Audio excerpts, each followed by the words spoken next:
네, 이 이야기는 계속해서 동아일보 국제부장을 지낸 하종대 선임기자와 함께 짚어보겠습니다. 네. 이제 정말 미국 대선 하루 앞으로 다가왔잖아요. 한국 시간으로 내일 밤부터 투표가 시작이 되는데 지금 여론조사 결과는 좀 어떻게 나오고 있나요? 예, 지금 이제 여론조사 결과는 그동안에 이제 트럼프하고 바이든의 전체 지지율이 10% 이상 쭉 차이가 나왔었는데 네네. 그게 지금 계속 좁혀지고 있어요. 아, 그래요? 그래서 가장 최근에 지금 나온 거 보면은 조 바이든 후보가 51.1% 그리고 도널드 트럼프 후보가 43.9%니까 예. 양쪽의 지금 전체 격차는 7.2%포인트입니다. 아, 네. 그렇군요. 물론 현재 줄긴 했지만 여전히 전체적으로 따진다면은 적어도 우리가 오차 범위 안에 있다 이렇게 말하기는 좀 어렵습니다. 아, 네. 그렇군요. 지금 가장 쟁점이 되는 게 6개 경합주잖아요. 예. 6개 경합주에서도 두 후보 이제 경쟁이 매우 치열하다들었는데요. 예. 지금 이제 만약에 그럼 제가 7.2%포인트 차이다. 네. 그럼 우리나라에서는 이거 상당한 차이입니다. 이거 뭐 무조건 1위 하는 사람이 당선되겠구나 이렇게 생각할 수 있지 하루 않습니까? 이틀 전이면 예. 그렇죠. 그런데 이제 미국은 이게 간선제고 예.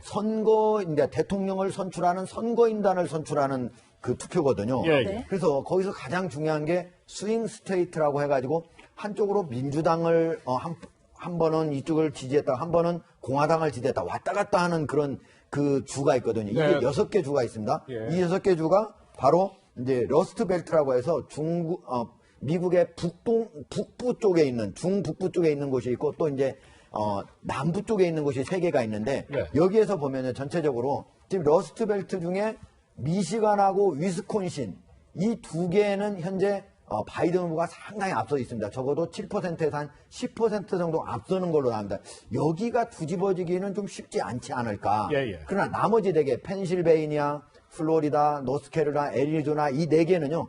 최근에 나온 여론조사에 보면은 트럼프가 이겼다는 여론조사도 있고 바이든이 이겼다는 여론조사도 있습니다. 예, 그리고 예. 설령 어디 쪽이 이기더라도 그 차이는 1%에서 한 3, 4%뿐이 안 됩니다. 예. 그러니까 마지막 날까지도 여기는 어떻게 될지 모르는 상태인데 아까 얘기한 위스콘신이나 미시건 여기는 이 스윙 스테이트 전체 선거인단이 101명이거든요. 네네. 그중에 26명뿐이 안 되니까 나머지 4개가 어떻게 결과가 나오느냐에 따라서 누가 당선되느냐에 결정적인 역할을 한다고 볼 수 있습니다. 그래서 지금도 현재 미국의 대선은 오리무중이다. 예. 누가 딱 당선된다고 장담하기 어려운 상태라고 말할 수 있습니다. 네. 네. 아니, 얘기를 듣다 보니까 이 투표 방식 자체가 조금 어려워요. 우리 국민들은 대선하면 어쨌든 한 표라도 더 얻은 사람이 당선된다 이렇게 생각을 하는데 예. 미국의 투표 방식은 완전히 다른 거죠? 좀 예, 설명해 우리하고 주셔야 완전히 될것 다릅니다. 같아요. 이거 설명하려면 상당히 긴데요. 예. 미국의 캘리포니아 주 같은 경우는 전체 선거인단이 538명인데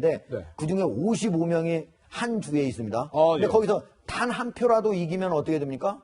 바로 그 사람이 55표를 다 얻어가요. 아, 그래요? 전체 538 선거인단의 10%가 넘는 걸 그대로 얻어가요. 네. 지난번에 힐러리 같은 경우에도 트럼프보다 약 한 1,800표 정도가 많았습니다. 그런데 55표를 한꺼번에 다 가진 거예요. 이번 같은 경우에도 과연 이제 이런 데는 예를 들면 캘리포니아나 뉴욕 이런 주는 사실은 미국에서 크게 사람 수가 선거인단이 많은 주인데 이런 주는 민주당의 아성이에요, 사실은. 예. 그렇기 때문에 그런 데는 사실 별로 유세하러 가지도 않습니다. 네. 그리고 텍사스 같은 경우는 공화당의 아성이에요. 그렇죠. 예. 그러니까 그런 데는 안 가고 어디를 많이 가요?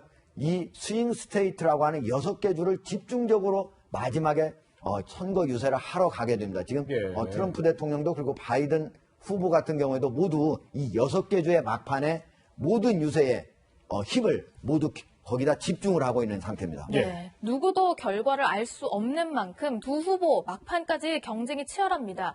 막말이라고 할 수 있는 말들을 쏟아내고 있습니다. 그 모습 영상으로 준비했습니다. There will be no school, no graduations, no weddings, no Thanksgiving, no Christmas, no 4th of July, no Easter, no nothing. Donald Trump just had a super spreader event here again. They're spending more than just coronavirus. He's spreading division. 근데요, 지금 사전투표도 굉장히 많은 숫자가 참여했다고 하잖아요. 이런 높은 사전투표율이 어떤 영향을 줄지 이것도 관심이에요. 예. 지금 이제 사전투표는 이미 바이든하고 트럼프 사이에 지지율 격차가 좀 난 상태에서 이제 사전투표가 이루어지는데 우편 투표로 이제 자기가 미리 해가지고 네. 두 가지가 있습니다. 하나는 자기가 미리 해가지고 우편으로 보내는 방식이 있고 네. 또 현장에 가서 직접 미리 하는 방식이 있고 이렇게 하고 있습니다. 이게 지금 현재 다른 때하고 달리 상당히 지금 높게 나오는데 지금 9,300만 이상이 사전 투표를 했다고 그러거든요. 네. 그러니까 미국의 전체 유권자가 2억 2,600만 명 정도 되는 거니까 네. 상당히 많은 수가 지금 사전 투표를 했다. 그래서 그러네요. 그런데 이제 우편으로 간 사람은 현장에서 바로 한 사람은 뭐 거기서 바로 그날 투표한 날 같이 이제 투표함을 개봉하면 되지만 예. 우편으로 간 사람은 이게 늦게 되지 않습니까? 그러네요. 네. 펜실베니아 같은 경우에는 최근에 원래는 당일 도착한 우편 투표만 거기다 넣어가지고 같이 개봉을 하겠다 이렇게 네. 했는데 이번 같은 경우는 바로 이 코로나 때문에 예. 그걸 우편 배달부가 다 전달하는데 시간이 많이 걸린다고 그럽니다. 그래서 3일 뒤까지도 좀 해달라라고 해서 최근에 대법원에서 오케이 3일 뒤까지 온 것까지도 모두 포함시켜서 이걸 개표를 해라 이렇게 했기 때문에 이번 같은 경우에는 아마도 이 최종 결과가 만약에 박빙으로 나온다면은 예. 이 두 사람 사이에 선거인단 확보 숫자가 박빙으로 나온다면 3일 뒤에도 이게 정확히 누가 당선될지 모르는 상황이 올 수도 있는 그런 상황입니다. 아, 네. 그러면 언제쯤 알 수 있게 되는 거예요? 뭐 최악의 경우 이렇게 결과가 늘어질 경우에. 미국은요, 만약에 우리는 바로 투표하면은 그날, 이제 출구조사라고 있지 않습니까? 아, 그렇죠. 네. 예, 좀 틀리는 경우도 있지만 상당히 대부분은 맞는 경우가 네, 많아요. 예. 근데 여기는 출구조사에는 사전투표자나 아니면은 우편투표자가 포함되지 않지 않습니까? 그게 절반 가까이 되는 거기 때문에 예, 예. 그걸로도 알 수가 없고, 그 다음에 만약에 막판까지도 서로 경합을 하게 되면은 그게 특히 우편투표함이 느리게 이제 그게 개표가 열리기 때문에 그것이 확정되기 전까지는 나오기 어려워서 제가 보기엔 일반적으로는 하루 정도 지나면 어느 정도 알 수 있겠지만 예. 만약에 아주 경합이 치열하게 된다 그러면 이틀 3일 걸릴 수도 있다라고 봅니다. 아, 예. 이번 주 내내 좀 지켜봐야 될 상황인 것 같은데. 그런데 이 지금 판세가 안개 속이다 이렇게 대체로 보고 있는데 영국 시사주간지 이코노미스트 같은 경우는 트럼프의 재선 확률 불과 4% 정도로 봤더라고요. 예. 이 바이든의 당선 확률이 96%고 그러니까요. 예, 트럼프의 당선 확률은 4%뿐이 안 된다 이렇게 얘기했는데 그 이유는 이제 일단 여론조사에서는 바이든이 앞서고 있어요. 예, 예. 바이든이 앞서는데 예를 들면은 지난 2016년의 여론조사에서 막판에 힐러리 클린턴하고 도널드 트럼프 사이에 서로 전체 여론조사 차이가 한 1에서 3% 정도뿐이 차이가 안 났거든요. 아, 예, 예. 그랬는데 그러더라도 여론조사상으로는 이기고 있을 거면 힐러리 후보가 이길 것이다 이렇게 했는데 결국 뒤집어졌지 그랬었죠. 않습니까? 예. 근데 이번 같은 경우에 7.2% 차이가 나지만 혹시 이것도 뒤집어지는 거 아니야 이렇게 다른 전문가들은 얘기를 해요. 네네. 그러나 여론조사만으로 본다면 7.2% 이건 뒤집기 아주 어려운 상태다. 그래서 네. 여론조사만 가지고 지금 이코노미스트가 분석한 거로는 96대 4다 이렇게 보고 있는 거예요. 그렇군요. 네. 지금 미국 대선을 앞두고 선거 열기도 뜨겁고요. 지지자들이 어떤 지지 성향도 뜨겁게 과열되고 있다 보니까 어느 누가 당선되더라도 선거 이후에 혼란이 가중될 것이다. 이렇게 전망도 많이 나오더라고요. 예.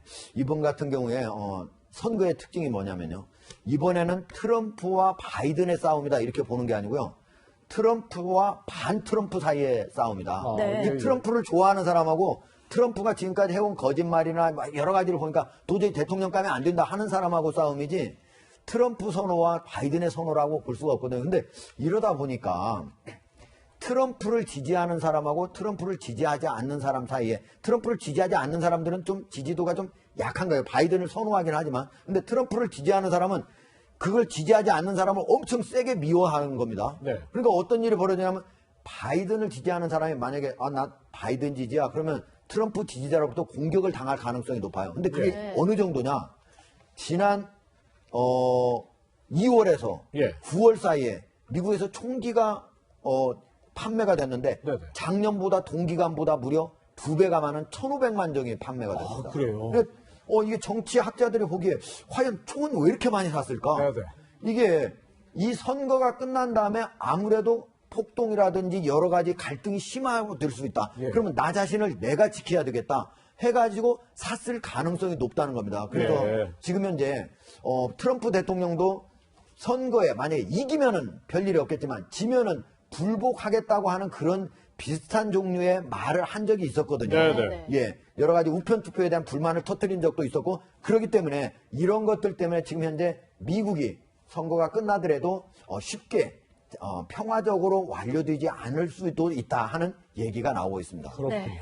하종대 보도본부 선임 기자와 함께 하루 앞으로 다가온 미국 대선 이야기 해봤습니다. 고맙습니다. 감사합니다.